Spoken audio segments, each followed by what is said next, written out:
Hi, I'm Jessie. Hi, I'm Denise, the producer. And I'm Ryan, and you are listening to Your Therapist is Not Okay. Today's episode is a little different than what we usually do. Why? Well, because we have a very special guest. We've brought on our producer, Denise, to talk about some of the nuances it looks like to be a Black African in Canada and the differences and assumptions that people might make thinking about African American culture. And what has Denise faced since being here? What might that look like to a lot of people who are marginalized and refugees? And we thought it'd be a really important and lovely conversation, especially because we're in June. Yep, with Juneteenth around the corner, we wanted to do a little something to speak to these experiences. And part one, as our model has been lately, we're going to talk about some of the challenges, some of the misconceptions, maybe. And part two, we're going to focus more on what maybe therapists can do, especially if you're a white therapist or a therapist with clients of different ancestries and identities, how you can show up as effectively as possible when those clients choose to work with you.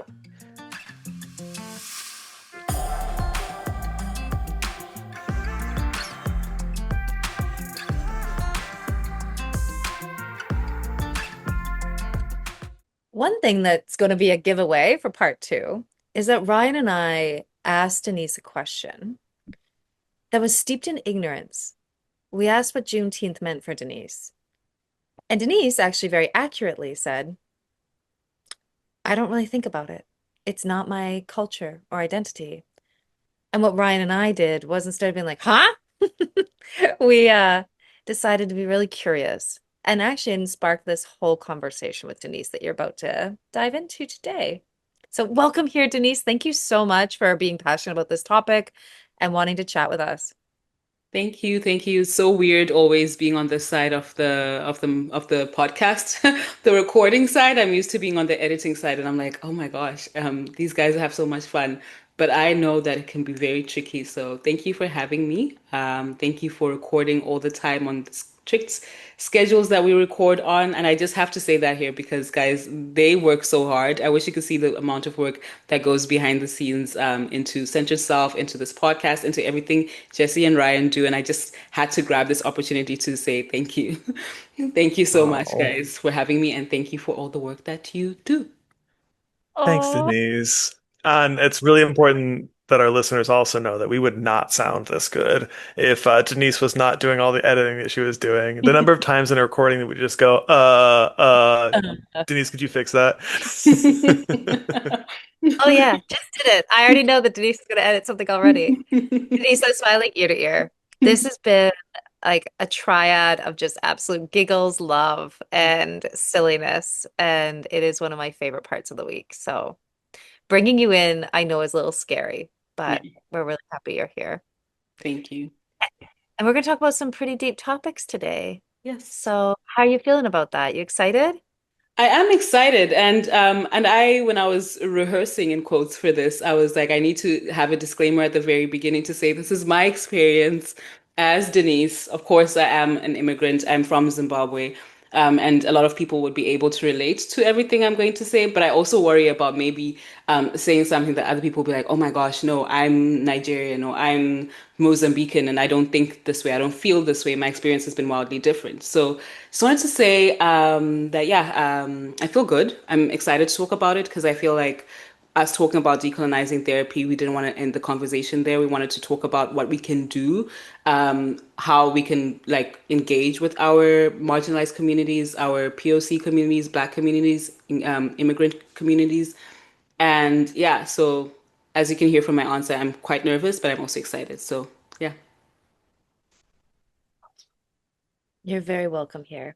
And you're right. Thanks for flagging that. It's so easy for us to like put a face towards like a topic that might be popular. That is not how we work here. And that's not what we feel at all. Yeah. We are really excited to be able to dive in. Yes.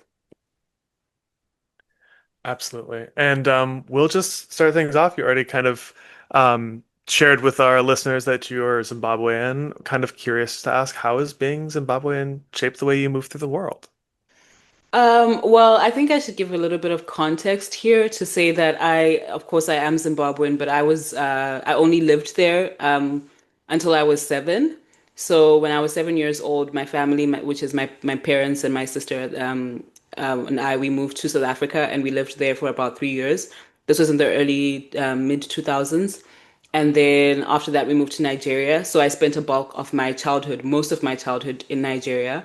Funny enough, now at this point, I realize that this year it would mark the same amount of time I've lived in Canada would have been the same amount of time that I lived in Nigeria, which is crazy because for the longest time I was always able to say most of my life has been in Nigeria or was in Nigeria. So now I cannot say that anymore, which makes me a little bit sad. Um, but yeah, so I am what you could call a third culture kid. So my experience as a Zimbabwean would be quite different from other people's experiences as Zimbabweans, because for a lot of Zimbabweans, they came here straight from Zimbabwe or maybe South Africa. But for me, I lived in South Africa, then I lived in Nigeria, then I came here. So there's a lot of fragmentation, I can say, in my identity. Um, Mm. and I say that because I understand a lot about South African culture because I lived there, and then because I also consumed a lot of South African content even before I moved there. And we share a lot of similarities. And then I grew up in Nigeria, so I understand good chunks of their culture there. And I relate to a lot of it as well. So there like segmentations in my identity. Where it's like if I'm with the Nigerians, the Nigerianness in me comes out more. If I'm with the South Africans, Mm, the Southern Africanness comes out more. And then if I'm with the Zimbabweans, the Zimbabweanness comes out more. So it feels like I never really get to show all aspects of me in one space at the same time. It feels like okay. I'm constantly like sort of shape shifting depending on the space that I'm in. And I know Black people, in general here can say they're very familiar with code switching. I don't know if you guys are familiar Yep. with, yes, familiar Yes. with code switching. So there is an element of that, but I feel like for me it's kind of amplified because then it's like there are these cultural identities within Africa that I just mentioned, Zimbabwe, Nigeria, and South African, which share some commonalities and they're also very different. So it's like a lot of fragmentation is what I can say. Yeah. Mm. So I really hear how much nuance and depth folks would miss if they were just to ask you, or, what's your experience as an African? Yes. Because that's, obviously an enormous continent. And even just to ask you your experience as a Zimbabwean, as you just said, misses a lot of the detail and nuance of your lived experience. Yes. I mean, I don't take offense to it at all, obviously, when people ask me, how has your experience been as a Zimbabwean? I don't take offense to it as all because Mm. it's only until you speak to me, then you'll be like, oh, okay. Oh, I didn't know you grew up in these countries because it's not an experience everyone in the world shares. Um, and I think that within Africa as well, and we were having this discussion before we started recording, within Africa, even our relations amongst ourselves are very different. So the kind of Yeah. relationship or the way I would relate to a South African would be different to the way I would relate to a Nigerian. And I'm saying this even stepping outside of me and my shared experiences with those two countries. There is a lot of tension I can say between like South Africans and other Black African nationals, especially right now. And this comes from a place of Black South Africans being frustrated at feeling like their government has failed them and has prioritized Black African migrant communities over them. Mm. There've been a lot of protests, attacks, and everything. So there is sometimes, and I'm not saying this is something that happens with every single South African I come across. A lot of them, majority of them, are very kind, very welcoming. They understand how much history and culture we share, which is a lot. Yeah, so the way I would relate to a South African is different to the way I would relate to a Nigerian. Because yes, we have similarities, but there are also differences. So funny enough, I'd feel more at home in Mm. Nigeria than I would in South Africa. Again, me having spent most of my life in Nigeria aside, but that's just because of the way that I guess I want to say our history distant and current, more recent history has shaped out. And what I mean by that is how migration has flown more and more south over the past, I Mm. can say 20, 30 years. And I mean, most African migrants going to South Africa because they know that's where the economy is good. That's where Oh. opportunities are present and everything. And then it's like the limited resources. So they're not so happy about it and everything. So Mm. yeah, and I know the answer's kind of all over the place, but I hope it kind of helps you see like what exactly what exactly it is like to be African. It's not at all. I think in some ways, so many people who have been a third culture kid or have been displaced into a number of different like countries or cultures will really resonate with what you're saying. Code switching is something that happens almost like seamlessly, bred in the bone. It's not Hmm. until you go into it and start to unpack this aspect of you don't actually get to see all of me Hmm. because in every different space, I'm a different person. Yes. I've seen this especially with people who have to switch languages. Hmm. I had somebody in my doctoral program that was like, I wish you could have seen me speak like Spanish when I'm in Spain, or another person saying like, I'm so different, like speaking Russian and Hmm. who I am. Hmm. But now switching to English, you get a very stoic version of me that's not Hmm. really me. And that aspect of like who you are versus what you get to show up in. Hmm. And linking to that, you now have a fourth culture to Hmm. add into your experience. What's it like being here in Canada for you? And how might you compare that to everything else you've gone through? Being in Canada has been, honestly, I can say overall it's been great. I can say that because, and I say great because, especially Toronto, um, it is a multicultural city. So I don't feel so much like a foreigner or an outsider, especially because most of my time here in Canada has been spent living in a university community where everyone is an international student. So it's just like we share that identity of we're not from here. This is our temporary home, or this is a home we came to for better opportunities. So I can say it has been great for that reason. I can use that word to describe it overall because I can definitely say that the amount of opportunities and the kind of life I live here is very different to the kind of life I'd live back home. And I'm even Okay. saying this as someone who's even privileged back home. And funny enough, I had a conversation with my colleagues, some of my colleagues earlier on this year. One of them is Brazilian, and she was talking about how she's frustrated about how she cannot really express her sense of humor in English in the way that she can in Portuguese because Yeah. in English she's like translating and she's like, okay, does this really make sense? So by the time she wants to say it or she's figured out how to say it, the moment is past or like she's overthought it. So then Oh. she's much more timid version of herself in English than she is in Portuguese than she is when she's around her Brazilian friends. Um, and yeah, it was very interesting having that conversation because of course I know these things, but then hearing someone else say them, it's like this is validating. And I think that's Yeah. what makes me feel so like grateful to be here in Toronto specifically because again we're mostly the people I've been around at least they're mostly immigrants, so we understand like oh my gosh, yes, there are times when I say things and I'm like, oh, snap, people don't know why I'm saying this. And let me give you a quick example. Yeah. Yeah. There was a meeting I had with Una. Una, shout out to Una, our content creator, marketing guru here at Centered Self. Um, and I think I just taken a shower not too long before that, but I love my showers very hot. So I was there like, okay, I'm still panting because yeah, it was very, very hot. And it was also a humid day. That's how crazy I am. So I'm like I'm like settling in for the meeting and I was like, I'm so sorry, Una. Like if you hear me panting or if I sound like I'm out of breath, it's because it's really hot in here and I feel like I'm sweating like a Christmas goat. And she said, what? And I was like, yeah, Christmas goat. yes.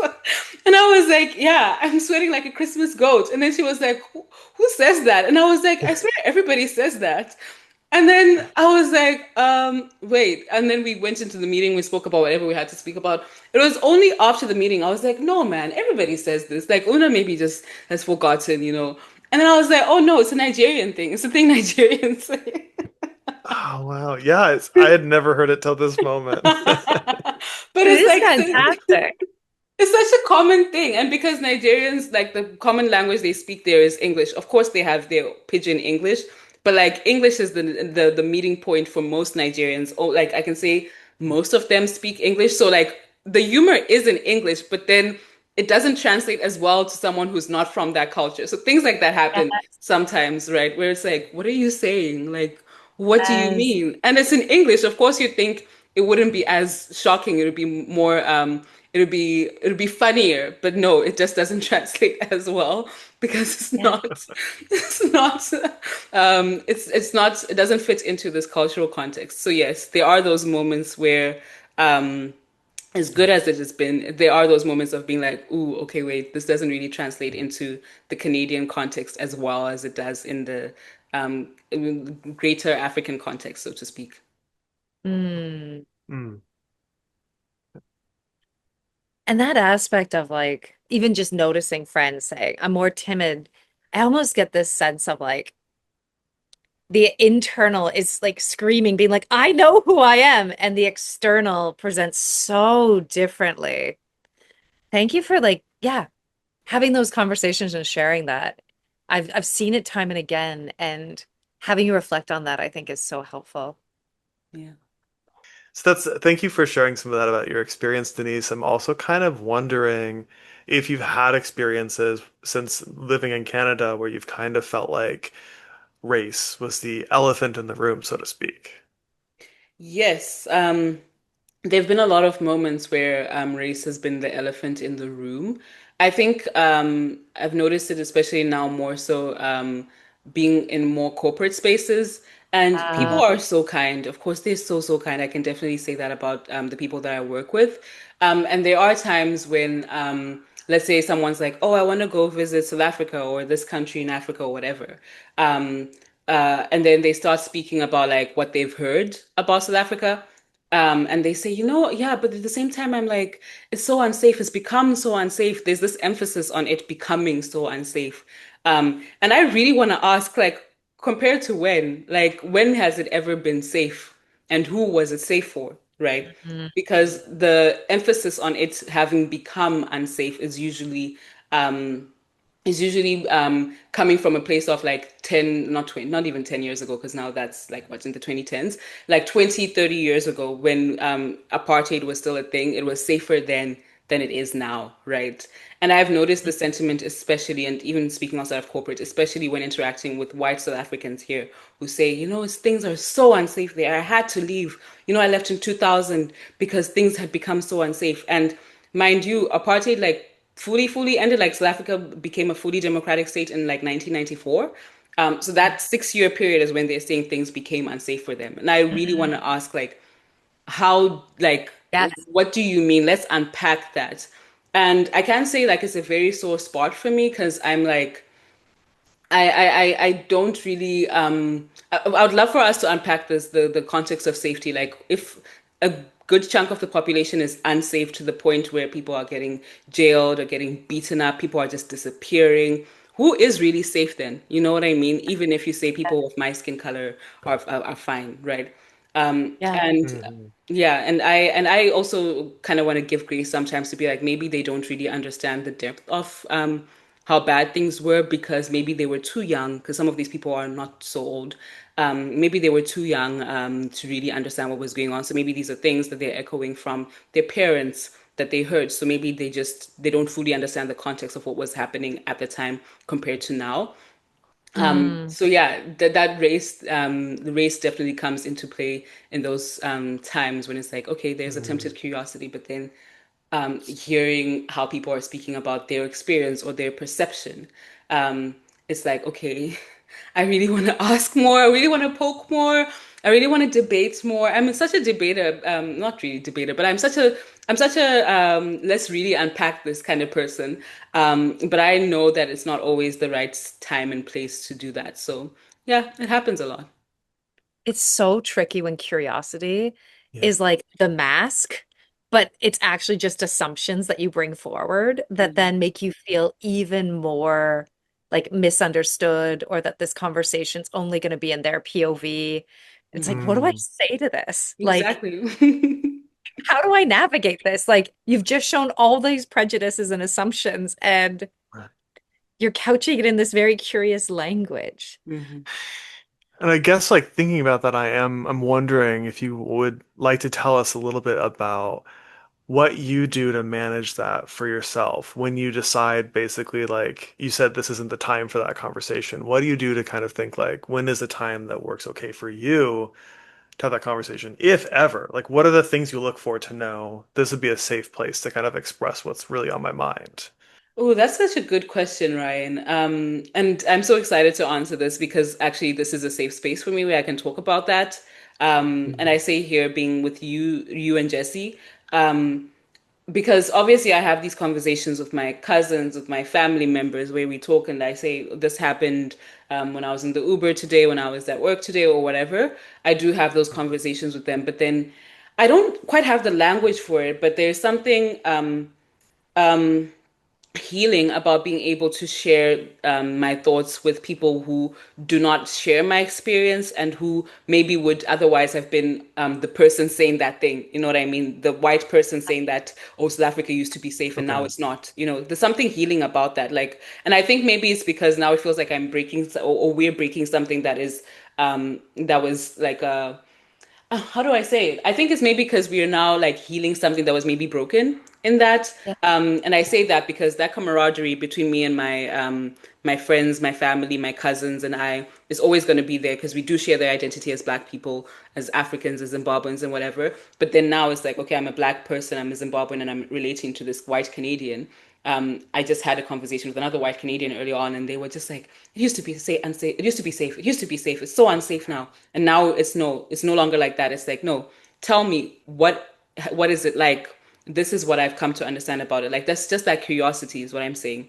Mm. I hope that makes sense how I'm saying it, but yeah, yeah. So that's when I do unpack it, like when I have moments with you and Mm. Jesse, where we talk. And I think it's because I see how passionate you guys are about your clients as well, and helping your clients and the things that affect your clients. When we talked about like the elections, I think it was last year when we were talking about them, when Yeah. things started changing in the States, your queer clients, your immigrant clients, and everything. And I can see, of course, how much it affects you guys. So I think that is where a lot of my I'm able to exhale and really sit and like have that conversation from that place. So this is just the short story version of my answer is that I do not have that conversation with everyone. I just smile and nod, smile and nod. I'm like, Mm. oh, okay, interesting, okay, okay. Oh, I think I need to go do this other thing to get out of the conversation. When I'm talking to others, and then with in certain spaces, which is like with you guys and with my family and friends, then I unpack. Mm. So cool that we actually then you have a platform now to just say it, say what you want to say. Because I can imagine so many instances where like, I'm just going to water this down because I don't feel safe and I'm not going to feel seen and I'm not going to feel heard. And that will actually do more harm for me Hmm. than trying to actually stand up for something I think is actually a nuance that someone else isn't seeing. Yeah. I want to switch to mental health if that's okay. Okay. Because thinking about the ways in which you've had to navigate all of these identities, especially now that you're in Canada, and all of the assumptions or the ways that people engage, the amount you have to hide yourself, I think I'm hearing kind of in between the lines of what you're saying. Yeah. How has this impacted your mental health? What kind of language might you have now in this space that you might not always feel safe for to say how this actually impacts you? Um, I can say there's a loneliness in the general migrant experience, immigrant experience. There's a lot of loneliness, right? Where it's like you're no longer home, you're far from home, um, you're speaking a different language. I mean, most of my life mostly spoken English, but then it's like the language that I learned how to speak in was not English, it was Shona, which is my home language. So Mm. there's always going to be a comfortability that I have in Shona, that I don't think I'll ever really have with English. So there is a loneliness there.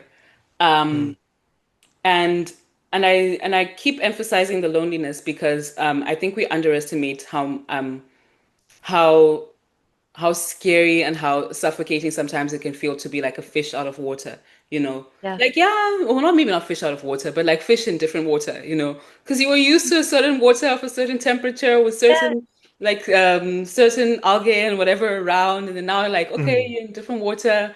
Sure, yes, there's more. I don't know what fish eat, but there's more fish food for you to eat. But but the water is a bit too cold. It's okay. You're not here as a fishologist. It's okay. I'm so sorry. The more I went on, the more I was like, oh, I think I've Yeah, talked I was myself into into a that. I corner. was like, let's keep Same. talking about fish. Look, I hate every that. therapist is familiar with taking a metaphor a little too far. Oh, yeah. So you are in good company. Very good Okay. company.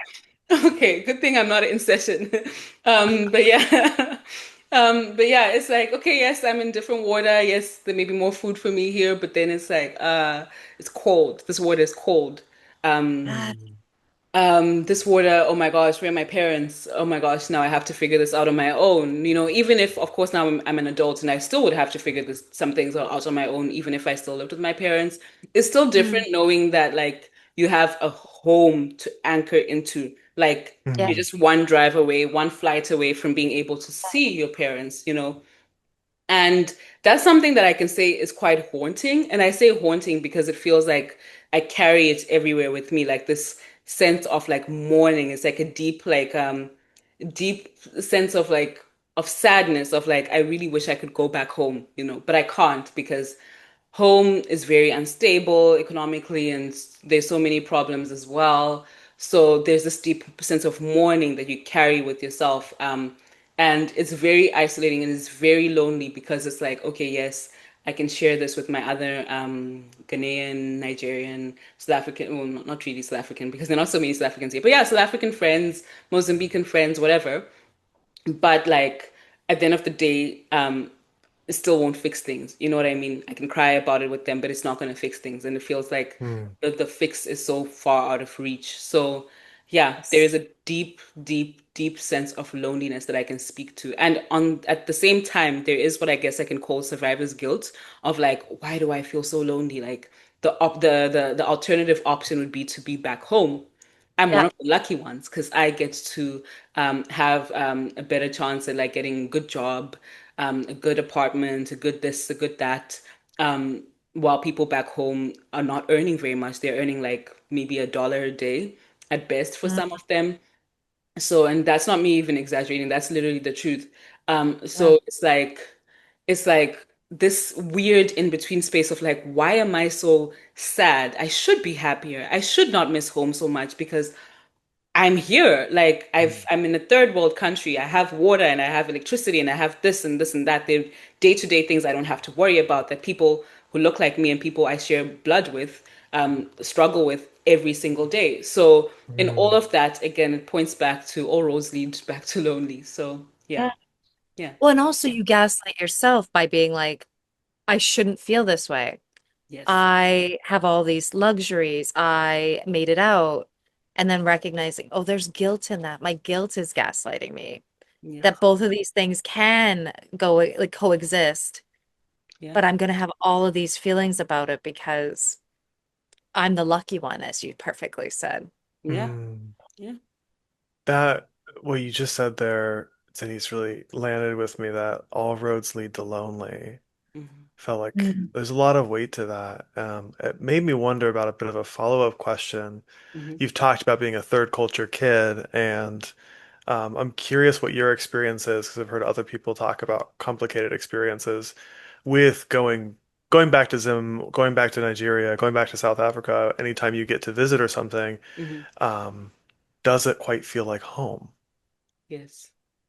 Yeah, it's so weird because I think what makes it feel so like what complicates it is like being able to see these things on social media, like being able to see, oh, my cousin's wedding, knowing, oh, it's another wedding I'm missing. And then you see the other cousins, then you're like, oh my gosh, they get to just hang out, you know? Mm. And then it's like by the time I go there and hang out with them, they're talking about, oh, remember when we were at this wedding in June, in May, you know what Yeah. I mean? So all those missed experiences in between where it's like, oh, I wish I was Yes. there. So seeing your family grow from afar, seeing your family develop and have all these milestones, reach these milestones and celebrate these milestones, and sometimes even mourn losses without you. So when you come back, it's like everybody has mourned. Now you're going there, you're like, oh, I'm so sorry for your loss. Like, and I say that because in bit of a side note, in Zimbabwe we have this cultural practice, which in English is translated to hold hands, which is whenever someone is a family has lost a loved one and you weren't able to go and see them and give your condolences, you're supposed to go there and give your condolences whenever you have the chance. Like that's one of the first things you're supposed to do. So then now Mm. you're going there to, in quote, hold hands 2 years after the person passed. And it's like everybody has not moved on per se, but like that grief is no longer as fresh, but you're stuck there. You're Yeah. still stuck there. Mm. You're still stuck in it feeling so raw and fresh because the last time you were here, this person was there. Now they're not. Everyone's used to that now. Of course, they still miss the person, but it's different because for you, last time you were there, they were sitting and standing right there. Now they're gone. And it's like, oh my gosh, okay, now I can't really express the sadness because it's not about me. I'm not the direct loved one who Mm. spent every day with them, but like it's still very it's disorienting, I can say. Um, Yeah. yeah, I can say it's very weird like that. And but to add a little bit of humor here, funny enough, when I go to Zimbabwe, there's some people who think that my Shona is not so good, which I'm like, I'm fluent, guys. I am Ah. fluent. Okay, I'm Like a you're hundred. Canadianized. They think I am because I remember this one time, and I think about it very often, and I laugh to myself. This one time when I went to buy something from this little shop near my aunt's house, and then the little girl who ran that shop, because it was her mom's shop or whatever, the little girl who ran that shop, because she didn't have change for me, so she was like, "Okay, it's okay, you can come back with it tomorrow, right?" So for some reason, she decided to wake up very early the next day to come and get the change from my aunt's house, right? From me at my aunt's house. And then I think I wasn't there or something. But anyway, she's like, she didn't know my name, but she knew that's where I was living. And then she was like, oh, I'm looking for the girl, like the girl, the English girl. And I'm like, I spoke with her in Shona the whole time. The whole The conversation English was girl. Shona. And she's they're calling me the English girl. And they when I was told about this later, they were like, oh yeah, they came to get the whatever, to get the change or whatever. From you, and they were like, yeah, we're looking for the English girl, so we knew they were talking about you. I was so offended because I was like, I did not say a word of English to this girl. The entire interaction was in Shona, and somehow I'm still the English girl. Like it's so funny to me where people back home are able to hear the, I guess, westernized accent. I don't hear it in me when I speak my vernacular language, where they're like, "Oh, it's not that good." I'm like, "It is," and I ask others, they're like, "They're crazy." And to be fair, the ones who say they're crazy are the ones who also do not live at home, Ah, or who Uh, live like or who've like lived at home outside of Zimbabwe at some point. So I guess they're more exposed to different accents of different Shona speaking accents compared to people who are in Zim, so they know what a raw, untouched Shona speaking accent sounds like.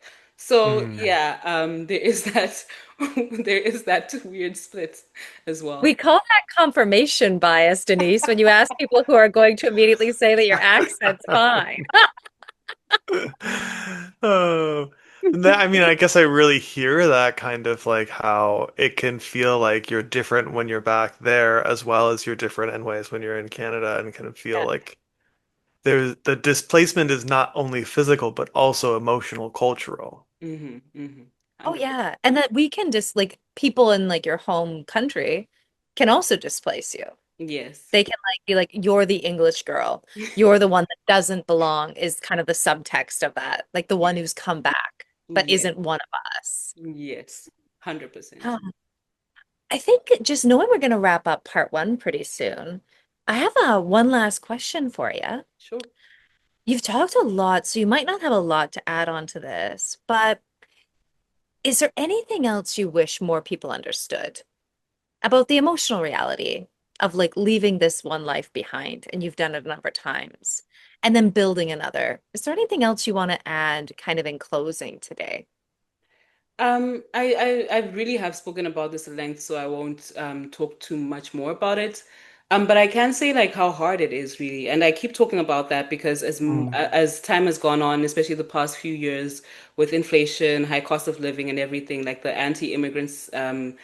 anti-immigrant rhetoric has really like gotten worse, especially here in Canada as well, towards the Yeah. Indian, Pakistani, like the brown communities. It's so heartbreaking to watch. Um, and like sometimes, funny enough, I have people who are from different communities within Canada be like, yeah, but I'm talking about them, not you. And I'm like, I'm still an immigrant too. Like I maybe have a different skin tone. And this is a bizarre like a conversation to have, but I'm still an immigrant too. And I think it's just really the loneliness that comes with being an immigrant. And I say that because like whenever I really think about home, I think about when I was 5, 6 years old, 4, 5, 6 years old, and then would have like a short holiday between school terms, and then my dad would take me to go see my grandparents, just be a couple of hours drive, and then we're there. Another couple of hours drive, I'm seeing my uncle and my cousins. Another couple of hours drive, it was so everybody was so easy to get to, and Mm, how much we all long for that. Like the basic human thing that we all long for is to belong, and you cannot replicate that anywhere else in the world but home. Um, Mhm. no, sorry. You cannot replicate that anywhere else in the world as you can have it at home. So I think we Mhm. should really just be kind to one another to be like, okay, these people are not coming here because it's fun and they enjoy, in quotes, taking away our jobs or whatever. They are here because things are really hard back home. And Yeah, they are just trying to look for a better life for to build a better life for their children, for their wives, husbands, whatever, for their families. And trust me, they miss home all the time. If they could go back home tomorrow, they would in a heartbeat. So mm, yeah, it's just that that sense of like of loneliness really is something that I don't think I don't think people who have never experienced it will be able to ever experience it. I honestly don't wish it for more people because it's hard. So yeah, I'm so sorry mm. to end this episode on a downer like that, but it is true. It is true. And I felt that it was important for me to highlight that, especially again as we see much more anti-immigrant rhetoric. Like, just it's just absolutely. getting worse. Yeah. Yeah. And I think the thing is that we don't shy away from the tough stuff. And you're talking about loneliness. That feels like a theme that has really kind of thread its way through today's episode. Yes. And I'm also thinking of all the people who probably will listen to this and not feel so alone. Hmm. Mm, Because yeah. actually having you speak to this feels like you're giving a voice to something that's often silenced. Hmm. Yeah. I really appreciate your generosity and sharing your perspective and your own experiences with us, and that acknowledgement at the beginning that you gave as well, that like this is your experience. You're not a spokesperson for all people with a shared identity with you. Hmm. Um, and I appreciate us ending on this more kind of serious note because exactly as Jesse said, like, we don't shy away from the tough stuff, and that's what we're going to lean into in part two of this episode is really talking and thinking about how this might show up more with mental health, how this might show up at the therapy office, and maybe some ideas of how therapists can show up in a way that is intentional and supportive. Yes. Thanks so much, Denise. And tune in next time for part two of this episode. Bye-bye. Thanks so much for listening. If you enjoyed this episode, check out our others. And stay tuned for even more episodes coming up. Follow us and leave a review on Spotify or wherever you listen to your podcasts. And please tell your friends. You can also follow us on Instagram too at Your Therapist Is Not Okay. Also, if you have any questions that you want us to answer, send us a DM there. We would love to answer your questions. And a lot of our topics come from listeners just like you.